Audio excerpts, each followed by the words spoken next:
va profiter aussi de la parole de Dieu, pourquoi pas. Et bon, on va prier premièrement, d'accord? On va prier. Merci Seigneur pour ce moment, merci pour cette parole, merci pour ton Saint-Esprit, pour ce que tu fais dans notre vie. Merci Seigneur pour ton pardon, ta miséricorde, ta bénédiction qui nous accompagne tout le temps.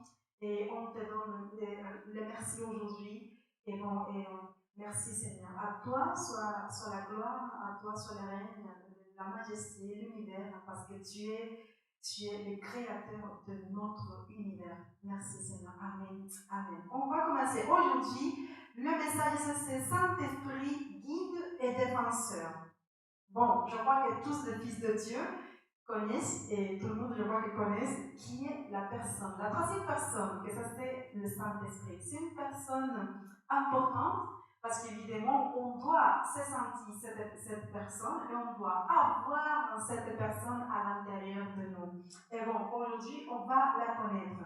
On va lire premièrement Jean 14, versets 15 à 17. Qui est le Saint-Esprit?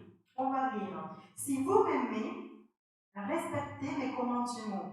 Quant à moi, je prierai le Père et il vous donnera un autre défenseur, afin qu'il reste éternellement avec vous. L'Esprit de la vérité, que le monde ne peut pas accepter parce qu'il ne le voit pas et ne le connaît pas. Mais vous, évidemment, ses enfants, mais vous les connaissez, car il reste avec vous et il sera en vous. Amen, amen. Merci Seigneur.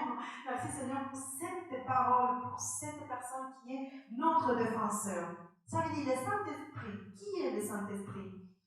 Et l'Esprit de Dieu, l'Esprit de Jésus est la troisième personne de la Trinité. Les mondes, évidemment, comme on dit la parole, les mondes ne peuvent pas les recevoir parce qu'ils ne le voient pas, ne le connaissent pas et ne le comprennent pas, évidemment. Mais nous, tous leurs fils, qui avons cru à la parole de notre Seigneur, nous l'avons reçu à raison de la promesse que le Seigneur lui-même nous a faite. Une promesse qui s'est réalisée après sa résurrection. Amen. Le Seigneur n'allait pas nous laisser seuls. Il savait parfaitement qu'on a besoin de quelqu'un à nos côtés pour nous guider et nous permettre à tout moment de marcher fermement à lui et dans son œuvre. Nous avons évidemment besoin de lui. Nous avons besoin du Saint-Esprit pour toutes les choses. Ça c'est la promesse, ça c'est ce que Jésus avait dit avant de partir, avant de s'en aller au ciel. Il a dit, je vais vous laisser une personne qui va vous aider, un consolateur, parce que sinon je ne peux pas partir. Et ça c'est l'objectif de Jésus, de nous laisser une personne. Bien, mais qu'est-ce que ça veut dire défenseur, guide? Qu'est-ce que ça veut dire? Bon, et dans l'accord du monde accord du dictionnaire, c'est lui qui défend quelque chose. Ça veut dire qu'un défenseur, c'est celui qui défend quelque chose, un groupe ou une personne. Bien, un autre synonyme, peut-être avocat. Le Saint-Esprit, c'est un avocat. Intercesseur, il intercède pour nous. Et un protecteur. Aussi, il nous protège et il nous guide dans ce ministère, dans l'œuvre. Bien, merci Seigneur, merci. Parce qu'on a besoin évidemment du Saint-Esprit. Le ministère du Saint-Esprit permet aux croyants d'avoir la vie et la puissance de Jésus-Christ. De plus en plus, après la mort et la résurrection du Christ, il met l'accent sur la vérité. Jésus est la vérité et la parole de Dieu est la vérité. La parole nous dit aussi qu'il met à nous tout mensonge et qu'il intercède pour nous. Bien, merci Seigneur. Jésus a promis que le Saint-Esprit nous aidera à naître à nouveau pour comprendre les Écritures. Et ça, c'est une vérité, ça, c'est une réalité aussi. Lorsque le Saint-Esprit est à l'intérieur d'une personne, il nous donne la capacité de comprendre. Sans le Saint-Esprit, la personne la plus intelligente de l'univers peut être aveugle aux vérités spirituelles. Si nous ne dépendons pas de lui, nous ne pouvons pas comprendre pleinement sa parole. Et ça, c'est une réalité parce que la parole dit, avec ça, évidemment, si on n'a pas le Saint-Esprit, on ne peut pas comprendre vraiment les Écritures. Il y a beaucoup de personnes qui étudient évidemment la théologie, même lisent la Bible, mais comme un livre d'histoire, comme un livre de contes, mais la Bible contient des réalités spirituelles que si tu n'as pas le Saint-Esprit, tu ne peux pas les comprendre. Tu lis la Bible comme un autre livre normal, et ce n'est pas l'objectif. Mais quand tu portes le Saint-Esprit en toi, le Saint-Esprit donne vie de cette parole dans ta propre vie. Il te confronte, il te dit, ça c'est ce qu'on doit faire, ça c'est ce qui se passe si tu n'obéis pas, ça c'est la réalité de cette situation, ça c'est la réalité du péché du monde, et ça c'est ça, mais il t'ouvre les yeux. Ça veut dire que le Saint-Esprit t'ouvre les yeux. Si tu ne l'as pas, tu lis la Bible comme un livre normal. Et ce n'est pas la volonté de Dieu. La volonté de Dieu, c'est que tu portes le Saint-Esprit parce qu'il veut que tu marches dans l'abondance, parce qu'il veut que tu marches dans la réalité de son ministère, la réalité du ciel, et aussi que tu marches avec ce consolateur et ce défenseur qui est le Saint-Esprit. Amen, amen, merci Seigneur. Certaines personnes, comme je l'avais dit, peuvent comprendre la Bible en partie, la peuvent comprendre aussi en partie, comme une histoire, comme ça, aussi comme des lois. Ah, je dois accomplir ça. Ah, je dois faire ça parce que sinon je vais mourir. Ah, ce sont des lois. Ça c'est comme un petit punishment. Mais ça c'est ce que tu dis, le Seigneur, ça c'est, mais les recevoir dans le cœur, si tu reçois cette parole dans le cœur, évidemment, et le Saint-Esprit va activer d'une manière différente et active, et il va te donner la vie. Même que tu lis la Bible, tu peux, et la personne qui n'a pas le Saint-Esprit, la venir dans ces moments me dit, ah, ce sont beaucoup de lois. Ce sont beaucoup de lois. Ah, je ne peux faire ça, et il n'y a pas beaucoup des interdictions. Ah, c'est interdit de faire ça, mais pourquoi? Ah, c'est interdit. Ah, d'accord. Et je m'accommode, la personne s'accommode, la personne se sent confortable dans ces beaucoup de lois, et ça c'est tout. Et il pense qu'elle fait toutes les choses bien, non? Mais, si tu as le Saint-Esprit, mais si cette personne, ce nouveau croyant a le Saint-Esprit évidemment va activer cette parole. Quand il va lire, par exemple, les 10 commandements, il va les lire d'une manière différente.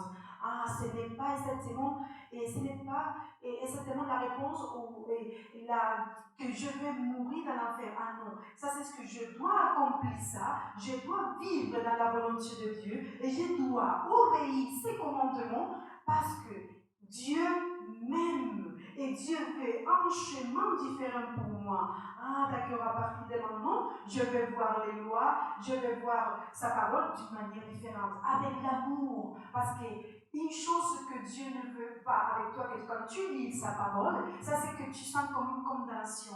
Il y a des personnes qui disent, ah non, j'ai lu seulement la Bible, mais dans quel jour dans l'année, parce qu'il y a beaucoup de lois, et ça c'est, il y a beaucoup d'interdictions, et je me sens très mal. Oui, ça c'est l'objectif du Saint-Esprit aussi, que tu viens à lire, que tu reconnais tes péchés. Mais il y a une autre chose, que tu trouves l'amour dans la parole de Dieu.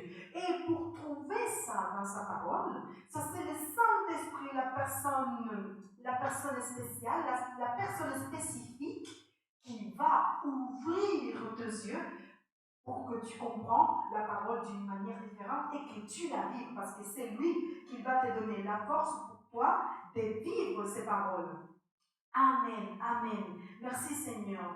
Ça veut dire, il nous guide dans toute la vérité lorsque nous cherchons et étudions. Et il fera tout ce que le Christ a fait pour nous lorsqu'il était avec ses disciples. Amen. Il a inspiré les prophètes et les apôtres. Il a créé la communion. Ça, c'est le Saint-Esprit. Il a créé la communion et il a inspiré les prophètes. Ça, c'est l'inspiration de la Bible. C'est à cause de qui? À cause du Saint-Esprit. Ça, c'est à cause du Saint-Esprit, la personne la plus importante que nous avons maintenant. Je sais que nous tous, on peut avoir des amitiés. Nous tous, on peut avoir des personnes importantes dans notre vie. Mais la personne la plus importante que tu portes maintenant et que tu ne le sais pas et que tu ne passes beaucoup de temps avec cette personne, c'est le Saint-Esprit. Et il veut, son désir, c'est que tu partages des moments avec lui pour te montrer sa volonté, pour te montrer sa parole, pour te guider. Amen. Le Saint-Esprit glorifie Christ, il vit en chacun de nous, il nous convainc de la culpabilité concernant le péché et il nous permet de distinguer entre la vérité et l'erreur. C'est le Saint-Esprit qui te donne cette capacité. Amen. Il nous donne aussi la puissance et le courage de témoigner. Il nous donne des dons. Et ça, c'est le ministère aussi du Saint-Esprit, de donner des dons et développe le fruit dans les croyants. Et aussi, il nous donne la puissance de parler dans les moments difficiles. Il y a un moment dans la Bible que le Seigneur même a dit à ses disciples, ne vous inquiétez pas, ne vous inquiétez pas par les moments, quand les moments arrivent, les moments difficiles, même si vous êtes, si les personnes vous jettent en prison, dans le jugement, que personne ne va juger, ne vous inquiétez pas. Ne vous inquiétez pas parce que dans ces moments, ne pensez pas à les paroles que vous parlerez. Parce que c'est le Saint-Esprit qui va parler à travers de vous. C'est le Saint-Esprit. Ne vous inquiétez pas des paroles, de défendre vous-même, parce que c'est le travail du Saint-Esprit. Il est notre défenseur. Et dans ces moments-là, il va te donner les mots spécifiques pour dire, les mots spécifiques, les mots clairs pour dire dans ces moments. Parce que ce n'est pas des paroles, c'est la parole de lui. Amen. Et tu dois te laisser aussi, laisser conduire, laisser guider par lui. Amen. Ça veut dire que le Saint-Esprit aussi nous conduit à interpréter les Écritures de manière que les autres les confirment. Et ça, c'est une réalité. Et on ne doit pas aussi se méfier de ceux qui interprètent d'une manière étrange. C'est là peut-être une cause de division. Regardez combien de dénominations on a aujourd'hui, et ça démontre parce que tout le monde interprète à sa manière. Tout le monde interprète les Écritures, la Bible à sa manière. Et ce n'est pas à sa manière qu'on doit interpréter les Écritures. Ça, c'est avec de la sagesse, avec de la puissance et aussi avec la révélation et l'illumination qui te donne le Saint-Esprit. Ça, c'est la personne clé ici dans ces moments. Il te donne la capacité d'interpréter les Écritures, mais aussi il te donne des personnes, il va te mettre des personnes dans ton chemin, même une église, même un pasteur qui t'enseigne dans la sainte doctrine. Et pour comprendre ça, aussi tu dois te laisser par lui et par sa parole. Par exemple, avez-vous déjà eu l'expérience de lire la parole, de sentir que ce verset a un impact sur vous, que ce verset te choque, que ce verset t'étonne? Bon, c'est le Saint-Esprit dans ces moments spécifiques qui vivifie cette parole pour vous. Il vous enseigne dans ce temps seul avec Dieu. Il y a des moments, et ça c'est clair, et ça c'est aussi nécessaire. Il y a des moments que tu es seul à la maison, que tu es seul, que tu te trouves là-bas, que tu dois lire et aussi réfléchir dans la parole. C'est pas seulement de lire la parole, c'est réfléchir sa parole. Parce que tu dois comprendre ce que tu lis. Tu ne peux pas lire pour lire. Ah non, je lis. Oui, tu peux lire, mais tu dois comprendre ce que tu lis. Et tu as besoin du Saint-Esprit pour ça. Et tu dois aussi réfléchir. Ah Seigneur, j'ai lu cet passage biblique dans ces moments. Et je veux que tu me montres, Saint-Esprit. Parle-moi dans ces moments et montre-moi qu'est-ce que tu as pour ma vie. Qu'est-ce que tu peux me dire à travers de ce message biblique que je suis en train de lire. Qu'est-ce que tu peux me montrer? Et ça, c'est le travail du Saint-Esprit. Mais quand tu te trouves seul, en lisant sa parole, en réfléchissant sa parole, Amen, Amen Seigneur. Bien, il révèle aussi quelle promesse ou quel verset on peut utiliser pour une occasion spéciale. Il y a des moments que je ne sais pas, probablement tu te trouves, je ne sais pas si tu commences maintenant dans le royaume de Dieu, mais je crois que les personnes qui sont plus vieux dans le royaume de notre Seigneur, je sais qu'il a le plus clair de voir la parole, de lire la parole. Et quand il voit une personne, un ami, un familier, même un enfant ou un compagnon de travail, et il vient une parole dans la tête.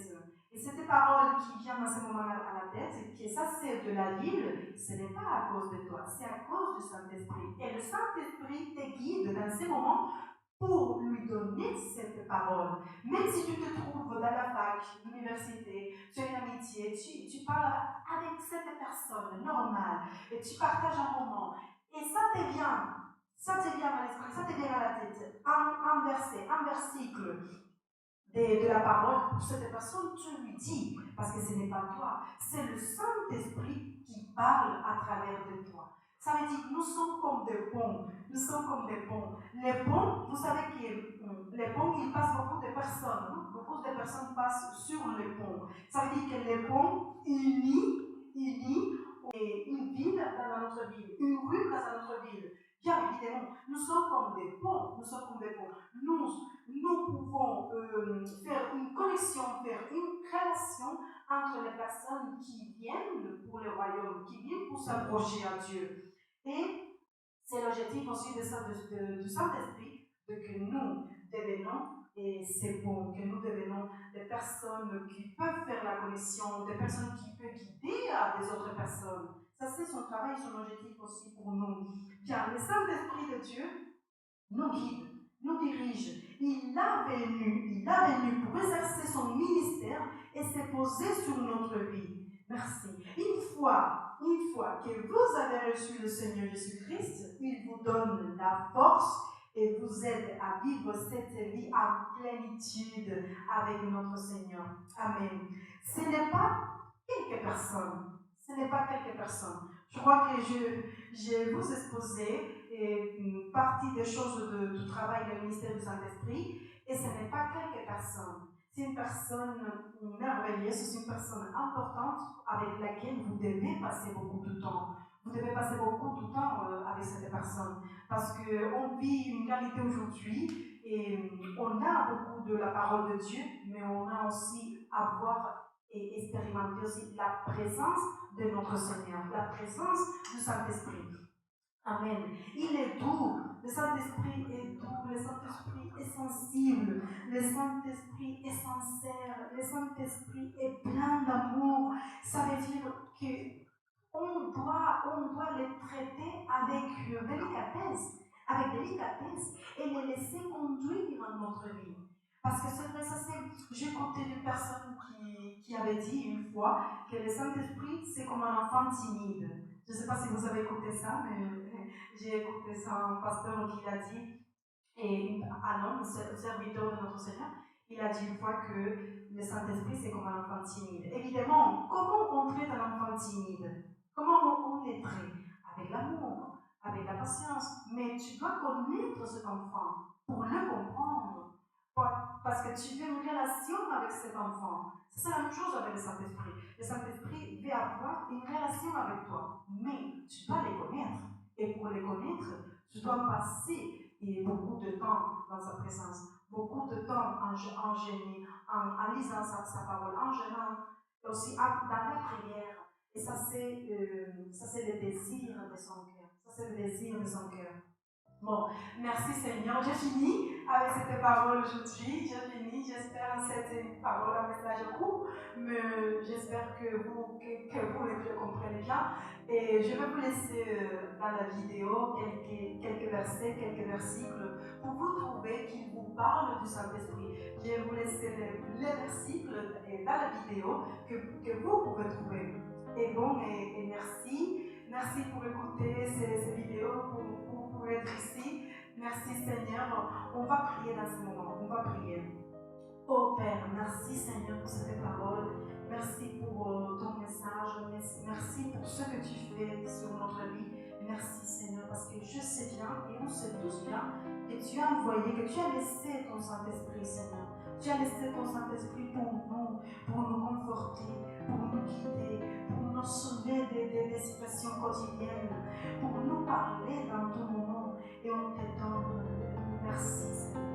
On te donne merci, Seigneur, parce qu'on sait bien que le Saint-Esprit, c'est la personne que tu nous as laissé et qu'on doit les porter, qu'on doit la vivre, qu'on doit passer de temps dans sa présence, parce qu'on a besoin des directions, on a besoin de sa sagesse. Et ça, c'est ta volonté et la volonté de notre Père. Merci, Seigneur. Amen. Je remercie aussi, Seigneur, pour toutes les personnes qui ont regardé regarder cette vidéo, que tu peux lui parler avec passion, avec force à travers de ce message. On te donne toute la gloire, on te donne toute l'autorité, toute la majesté. Merci Seigneur. Amen. Amen. On se voit à la prochaine. À bientôt.